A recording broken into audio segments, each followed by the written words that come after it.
Hi everyone, my name is Thomas and I'm a product manager on Azure Static Web Apps. In this video, we'll show you how to get started with database connections, a feature for static web apps. Database connections allows you to make REST or GraphQL requests to a built-in endpoint to retrieve your Azure database contents. With built-in integration with static web apps authentication for access control, you can focus on building your applications with your existing Azure database, all while ensuring security, scalability, and efficiency. Let me show you how to get started. For this demo, we'll build a library app. Currently, we have an existing blank React application along with an Azure SQL database containing tables for books and authors, and we want to display these in our application. To do this, we'll use database connections. Before we get started, make sure that you're running the most recent version of the SWA CLI by running npm update-g Azure Static Web Apps CLI. For this demo, we'll start off with a Static Web Apps project containing a React application in the library demo folder. We'll go ahead and add database connections to this Static Web Apps project. To get started, we'll head to our VS Code terminal instance and run swadb init --database type MSSQL to indicate that we're connecting to an Azure SQL database along with the connection string of the database.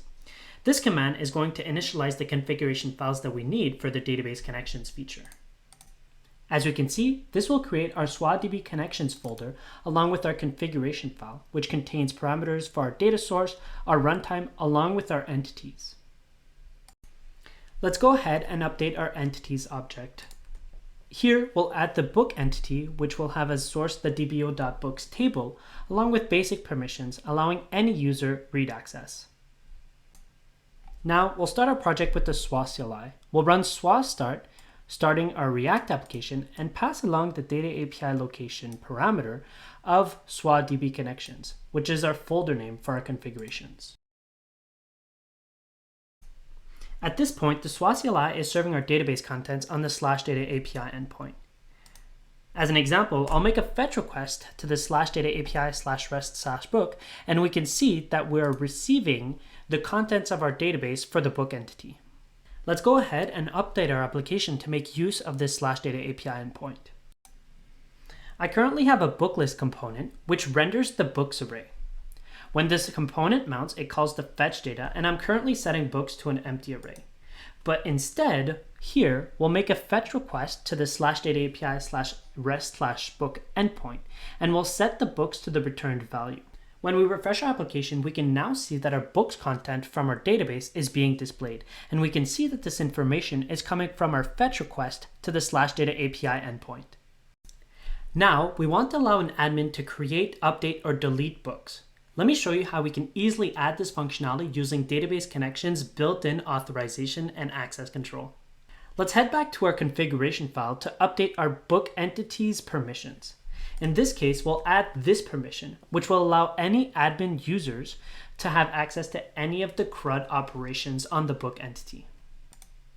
Then, in our book list component, we'll add a create book function, which will make a post request to the /data API /rest/book endpoint. We'll pass the book object as the body, and we have to indicate the XMS API role of admin to indicate that we want to use the admin role of the user. Finally, we'll simply add a button to call the create book with some sample data.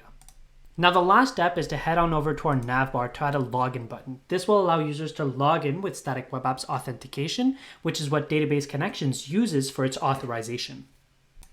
Now in our application, we have this create book button. When we click it, we can see that we get a 403, but that's because we're not currently logged in. We can go ahead and log in with Static Web Apps login emulation. We just have to make sure that we have the admin user role here. At this point, we log in and we can try creating a book again. There we go. We just created a book. We can see that we got a 201 on our post request for our /data API /rest/book endpoint. We're now ready to deploy, but before we do that, we'll remove our connection string from our configuration file to avoid leaking any secrets in a public repo. In fact, we can do this because when we connect our database to our Static Web Apps resource, Static Web Apps will overwrite the connection string property of the data source object. So we can remove our connection string from our configuration file. But now, if we wanted to continue developing locally, our SWA CLI wouldn't be able to connect to our database. Instead, what we can do is we can refer to an environment variable, and the SWA CLI will ensure that it injects this when it starts. So all we have to do at this point is set an environment variable either in a .env file or directly in the terminal. We can now commit and push our updates to our repository. We'll head on over to our static web app that we created for our repository, and we'll go to the Database Connection tab. Here, we can go ahead and link an existing database to our production environment. Before linking, we have to go ahead and ensure that our database's network has been configured to allow access from static web apps workers. So we'll head on over to our database. Within our database server, we'll head over to the networking tab. And then we'll click the Allow Azure Services checkbox. Now, if we head back to our static web apps database connections, we can indicate that we've completed the necessary steps and link our database.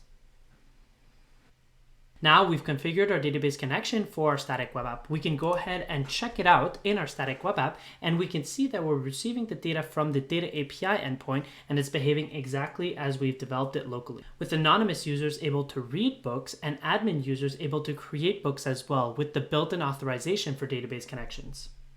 That's it for this video. We just barely scratched the surface of what you can build with database connections.